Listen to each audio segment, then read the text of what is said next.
नमस्ते बच्चों, एक बार फिर से आप लोगों का पुनः दोबारा इस राजशास्त्र के वीडियो में हार्दिक स्वागत है। आज का इस राजशास्त्र में आपका जो पाठ है यह है चुनाव प्रक्रिया।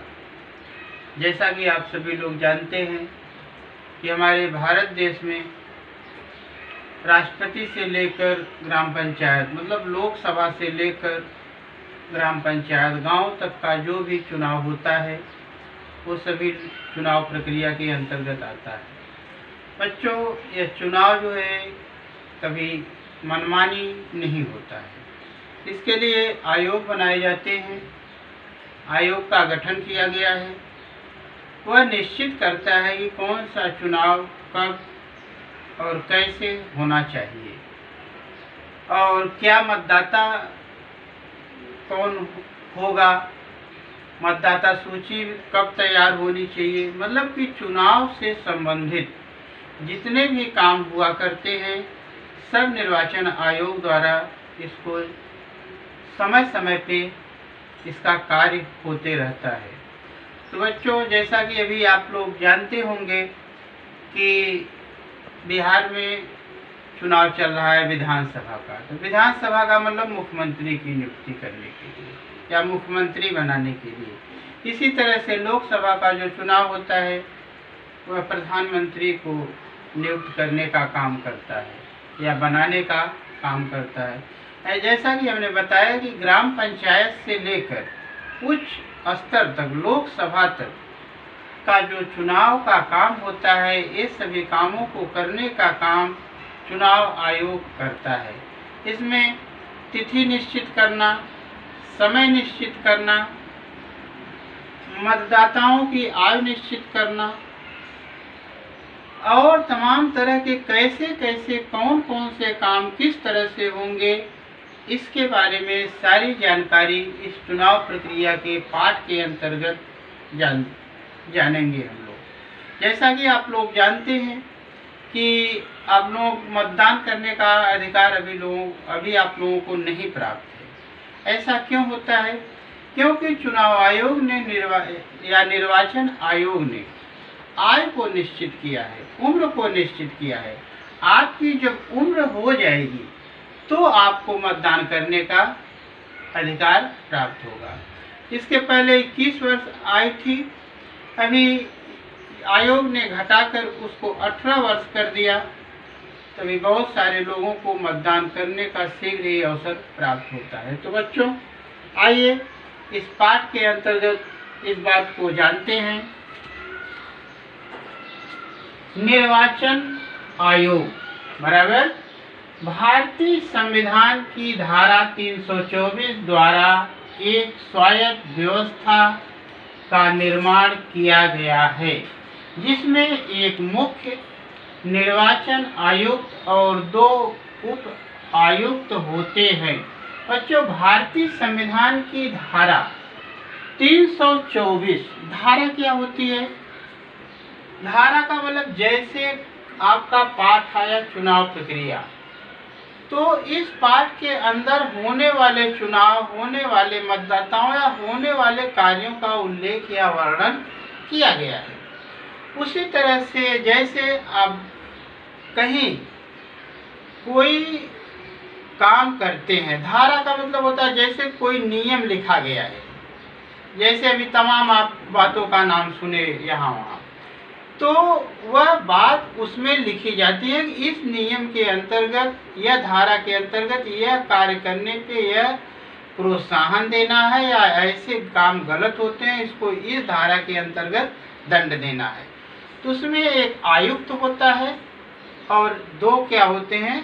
उपायुक्त हुआ करते हैं। कार्यों को करने के लिए, देख रेख करने के लिए उसके कार्यालय में तो बहुत सारे लोग होते हैं, बहुत सारे लोगों की नियुक्ति होती है, लेकिन सबके कार्य अलग अलग तरह से बटे रहते हैं। तो लेकिन इसमें चुनाव आयोग और चुनाव उपायुक्त 2 तरह से पदाधिकारी हुआ करते हैं। तो बच्चों, आइए और थोड़ा सा इसमें देखते हैं कि निर्वाचन आयुक्त स्वतंत्र भारत के पहले मुख्य निर्वाचन आयुक्त सुकुमार सेन थे। 1921 में प्रशासनिक सेवा में हुए 1950 में निर्वाचन आयोग की स्थापना की गई। तो बच्चों आओ इसको हम सभी लोग थोड़ा सा चित्रों के माध्यम से देखते हैं। बच्चों देखिए, स्वतंत्र भारत के पहले मुख्य निर्वाचन आयुक्त सुकुमार सेन थे। इस सुकुमार सेन का आपको चित्र दिखाई दे रहा है। उन्होंने 1921 ईस्वी में सुकुमार सेन ने अंग्रेजी की प्रशासनिक सेवा में दाखिल हुए। 1921 में, जैसा कि आप सभी लोग जानते हैं कि हमारा देश 1947 में आज़ाद हुआ था, तो 1921 में किसका शासन रहा होगा? अंग्रेज़ों का। तो इन्होंने प्रशासनिक सेवा की परीक्षा को पास किया, जो कि भारत देश में अंग्रेज़ों का ऐसा नियम था कि बड़े पद नहीं दिया करते थे लोगों को, लेकिन इनको पद की प्राप्ति हुई और धीरे धीरे समय बीतता गया। 1950 में एक आयोग बनाया गया, जिसका नाम क्या दिया गया? निर्वाचन आयोग दिया गया। और इस चुनाव आयुक्त का काम करने के लिए यह जिम्मेदारी सुकुमार सेन को दी गई। इसमें भी विकट परिस्थितियों में भी बड़ी कुशलता से इन्होंने अपने कार्यों को किया, क्योंकि उस समय जब हमारा देश आज़ाद हुआ तो उतनी साधन सुविधाएं या और सारी बातें नहीं थी, फिर भी इन्होंने अपने कार्यों को किया बराबर। अगला हम लोग जानेंगे बच्चों अभी दृश्य के माध्यम से ही। बच्चों देखिए, ये हिमाचल प्रदेश के निवासी श्याम शरण नेगी हैं। ये भारत के पहले मतदाता थे। मतदाता माने वोट देने वाले, मतदान करने वाले व्यक्ति थे, मतलब इनका मतदाता सूची में नाम आया। उस समय 1951 को हुए लोकसभा चुनाव में उन्होंने मतदान के अधिकार का उपयोग किया। 1951 और 52 में जब लोकसभा का पहली बार स्वतंत्र भारत में हमारे चुनाव हुआ, तो उस समय ये मतदाता सूची में इनका नाम था और इन्होंने मतदान किया था बराबर बच्चों। चलो ठीक है, ब्लैक बोर्ड से देखते हैं। बच्चों देखिए, अगली हेडिंग है आपकी निर्वाचन आयोग के कार्य। मतलब निर्वाचन चुनाव आयोग जो होता है उसका क्या काम होता है बराबर, कौन कौन से कार्यों को करता है। पहला है मतदाताओं की सूची तैयार करना बराबर। 18 वर्ष की आयु पूरा करने वाले को यह अधिकार प्राप्त होता है और मतदाता का नाम सूची में दाखिल किया जाता है। बच्चों जैसा कि हमने बताया कि जिसकी आयु 18 वर्ष पूरी हो जाती है, वह चाहे स्त्री हो चाहे पुरुष हो, चाहे लड़का हो चाहे लड़की हो, उसका नाम मतदाता सूची में दर्ज कर लिया जाता है और तभी उसको मतदान करने का अधिकार प्राप्त होता है। इसके लिए आपको अपने बर्थ सर्टिफिकेट जो आपका जिसमें उम्र लिखी है, वह उम्र का पेपर और फॉर्म को आप जमा करोगे, तो जहाँ चुनाव कार्यालय में चुनाव के काम होते हैं तो वहाँ पे आपका नाम उस सूची में दर्ज किया जाता है बराबर। उसमें आपको तब ईपिक आईडी, इलेक्शन की आईडी अभी आपको मिलती है, तो आप बूथ पे जाएंगे, अपनी आईडी को दिखाएंगे, अपना नाम बताएंगे, एड्रेस पता बताएंगे, तो आपको मतदान करने का अधिकार प्राप्त होता है। तो बच्चों मतदान करने के लिए सबसे पहले आप ध्यान रखिए अपने उम्र का।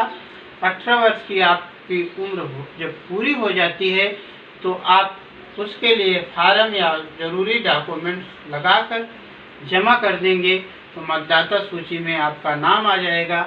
मतदाता सूची में जब नाम आ जाएगा तो आप मतदान करने के हकदार हो जाएंगे बराबर बच्चों। तो मतदाता सूची तैयार करने के लिए भारत सरकार द्वारा अधिकारियों की नियुक्ति की जाती है। उसके लिए आपको आयु पूरी हो जाने पे इधर उधर ज़्यादा भागने दौड़ने का जो है ज़रूरत नहीं होती है। मतदान जो होता है, पहले इसका मतदाता तो बन जाएंगे, लेकिन मतदान की पहले परिभाषा समझ लीजिए। मतदान का मतलब होता है अपने विचारों को दान करना और उसके बदले में कुछ न लेना। इसको क्या कहते हैं? मतदान। बराबर। अभी आज के जैसे थोड़ा सा सुनने में आता है जगह जगह कि लोग तमाम तरह का आदान प्रदान वस्तुओं का, सामानों का, पैसों का भी कभी कभी सुनने में आता है। तो ऐसी बात को आगे जानेंगे, लेकिन इतना ध्यान रखिए, मतदान का मतलब होता है अपने विचारों को दान करना, किसी को वोट देना और उसके बदले में कुछ न लेना। तो इसी क्रम में बच्चों हम लोग अगली हेडिंग जानेंगे। अगली हेडिंग है आपकी चुनाव की समय सारणी और संपूर्ण कार्यक्रम निर्धारित करना। बच्चों ये कौन काम करता है? निर्वाचन आयोग करता है। चुनाव आयोग के कर्मचारी लगाए हुए लोग करते हैं कि चुनाव की जो समय सारणी होती है इसको संपूर्ण कार्यक्रम को निर्धारित करना। बराबर। चलिए आगे देखते हैं। संपन्न कराने की जिम्मेदारी निर्वाचन आयोग पर होने के कारण यह निर्णय चुनाव आयोग लेता है। बच्चों अभी आप लोग सुनते हैं कि 7 बजे से वोट पड़ेगा या उसके 100 मीटर दूर तक रहना है, ये लोग जाएंगे, ऐसे ऐसे करना है, तमाम बातों को आप लोग सुनते हैं। इतने मतदाताओं को ऐसा वोट देना है, ये जितनी भी बातें होती हैं, इतने बजे से इतने बजे तक मतदान हुआ, ये जितनी भी बातें होती हैं इसको तय करने का काम कौन करता है? निर्वाचन आयोग करता है और सुविधा की दृष्टि को देखकर करता है। ऐसा नहीं कि जो काम असंभव है उसको भी संभव में बदलना चाहे और समस्या बढ़े और न हो तकलीफ बढ़े, तो ऐसा काम निर्वाचन आयोग नहीं करता।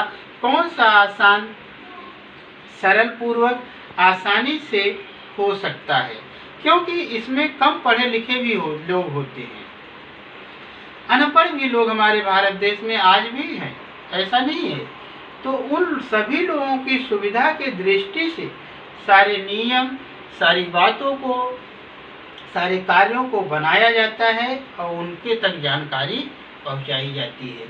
कौन से कब अपना करना है, प्रत्याशी अपना नामांकन करेगा, कब उसका नामांकन वापस दिया जाएगा, गलत होने पे क्या क्या नियम होते हैं, या जितनी भी चुनाव से लगाव की बातें होती हैं, सब कामों को करने का काम कौन करता है?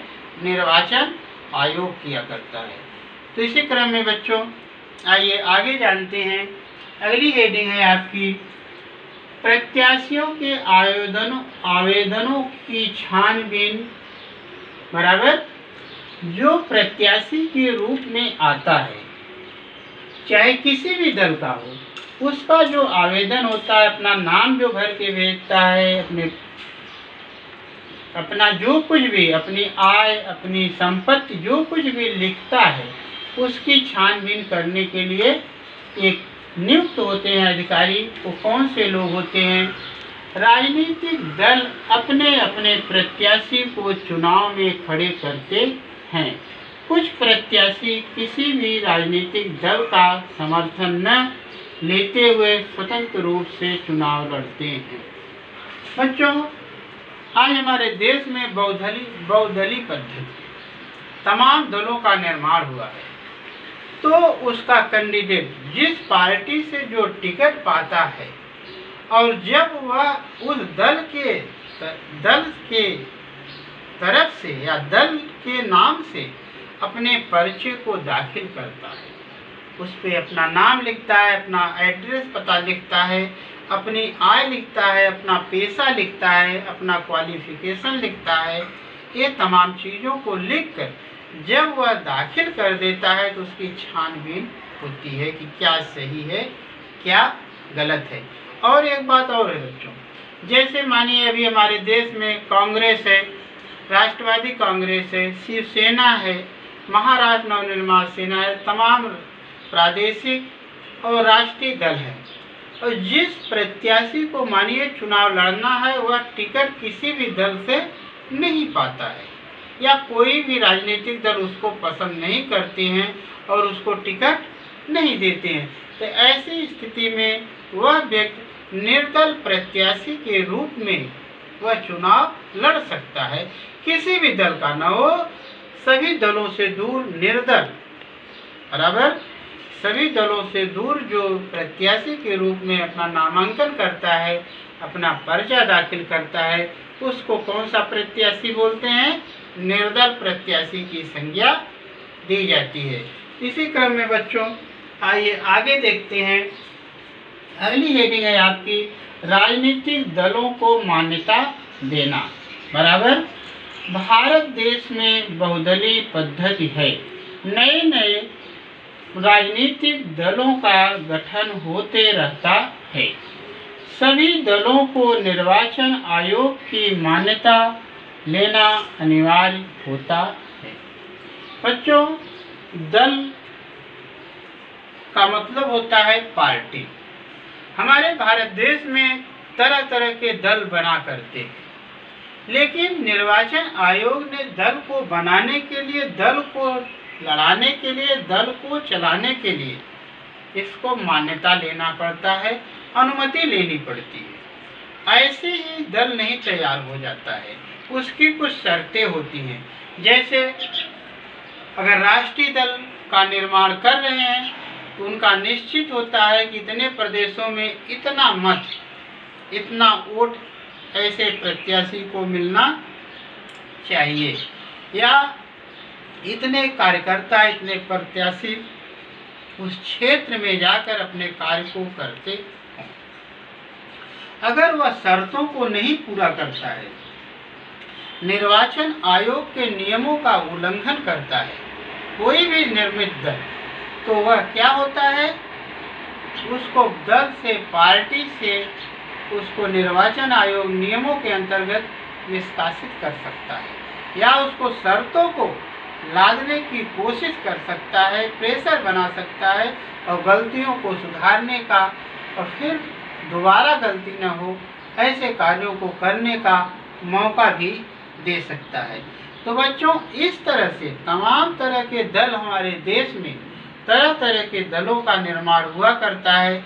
दलों में से ही निकल कर लोग दूसरे दलों का निर्माण करते हैं और जनता के बीच में जाकर अपने कार्यों को अच्छा करके जनता का आकर्षण बढ़ाकर अपना प्रत्याशी के रूप में नामांकन करके अपने दल के नाम से वह पद पर चाहे जिस चुनाव को लड़े हों उस पद को प्राप्त कर सकते हैं। ऐसी प्रक्रिया में बच्चों ऐसा नहीं है कुछ कि कोई मनमानी भी दल बनाए, कैसे भी कर ले। इसके लिए निर्वाचन आयोग की शर्तें, निर्वाचन आयोग की बातों को मानना पड़ता है और उसको लागू करना पड़ता है, उसको फॉलो करना पड़ता है, तो वह आगे बढ़कर पार्टी के रूप में उभर कर सामने आता है। तो बच्चों, इसी क्रम में हम सभी लोग आगे बढ़ते हुए अगली हेडिंग को जानेंगे। अगली हेडिंग है चुनाव से संबंधित विवादों को हल करना। बराबर चुनाव के समय तमाम प्रकार के लड़ाई झगड़े हो जाया करते हैं। अभी रोजाना उसमें जानलेवा हमले भी हो जाया करते हैं। लोग पदों के चक्कर में खुद कुर्सी को प्राप्त करने के लिए लोग दूसरे को जान लेने के लिए भी उतारू हो जाया करते हैं। बच्चों, चुनाव क्षेत्र में दोबारा चुनाव करवाना या किसी प्रत्याशी को अपात्र घोषित करना जैसे यह कार्य निर्वाचन आयोग करता है। बच्चों, जैसे चुनाव आयोग चुनाव के समय तमाम तरह के लड़ाई झगड़े हो जाया करते हैं। कभी कभी क्या होते हैं कि चुनाव के समय सीटों का रिक्त हो जाता है, किसी विवादवश या किसी की मृत्यु हो जाने पर या किसी तरह की समस्या हो जाने पे या अपात्र घोषित हो जाने पे, गलत काम कर देने पर, ऐसे कामों को जब पद रिक्त हो जाते हैं इसके लिए निर्वाचन आयोग चुनाव को कराता है। जैसे इसमें चुनाव, उपचुनाव, चुनाव माने पूरा 5 साल के लिए चुनाव होता है, 5 साल के लिए चुना जाता है। जो ऐसी स्थिति जो आ जाती है लड़ाई झगड़े वाली, आपातकालीन या किसी की मृत्यु हो जाने पे, तो ऐसे समय पे भी निर्वाचन आयोग चुनाव करा सकता है। जैसा कि इस समय उत्तर प्रदेश में 7 सीटों पर चुनाव हो रहे हैं, उसमें से किसी की मृत्यु हो गई है, किसी को गलत कार्य किया, पदों को छोड़ देना पड़ा, तमाम तरह की सीटें जो रिक्त हो जाया करती हैं, खाली हो जाया करती हैं, तो ऐसे समय में क्या होता है, उस पे निर्वाचन आयोग द्वारा चुनाव कराकर दूसरे प्रत्याशी को नियुक्त करके उस कार्यभार को संभालने का अवसर या संभालने का मौका दिया जाता है। तो ऐसे बच्चों तमाम तरह की बातें निर्वाचन आयोग करता है, और निर्वाचन आयोग के नियम जो होते हैं उसको सबको फॉलो करके, लागू करके, पालन करके करना पड़ता है और करना चाहिए, क्योंकि यह जो है एक लोकतंत्र का बहुत बड़ा पर्व होता है। चुनाव प्रक्रिया लोकतंत्र का त्यौहार होता है, और लोकतंत्र का जो प्रक्रिया है यह बहुत ही ताकतवर है। इसका हमको उपयोग करना चाहिए, अपने मतदान को करना चाहिए, और जो निर्वाचन आयोग के नियम बनाए गए हैं उसको लागू करना चाहिए, फॉलो करना चाहिए, ताकि हमारा लोकतंत्र सुदृढ़ और मजबूत बना रहे। तो ऐसी प्रक्रिया में बच्चों जितने भी नियम बनाए गए हैं, जितनी भी बातें हमने बताया, ये सभी बातें जनता, लोकतंत्र, लोगों को हित के ही लिए बनाई जाती है। निर्वाचन आयोग जो काम करता है हित का ही काम करता है, चाहे वह ग्राम पंचायत ही क्यों न हो। ये तमाम तरह की जितने भी प्रक्रियाओं को कराने का काम लोकतंत्र में हुआ करता है, तो ऐसी प्रक्रिया में बच्चों इस बात को आपको ध्यान देना होगा। और हमारे ख्याल से जितनी भी बातें हमने बताया इस चुनाव प्रक्रिया में आप लोगों को समझ में आई होंगी। तो मैं आशा करता हूँ कि आप लोग इस वीडियो को अच्छे से सुनेंगे, समझेंगे और इस बात को जीवन में अपनाने की कोशिश करेंगे। तो बच्चों अगले वीडियो के लिए विदा आप लोगों से चाहता हूँ। धन्यवाद।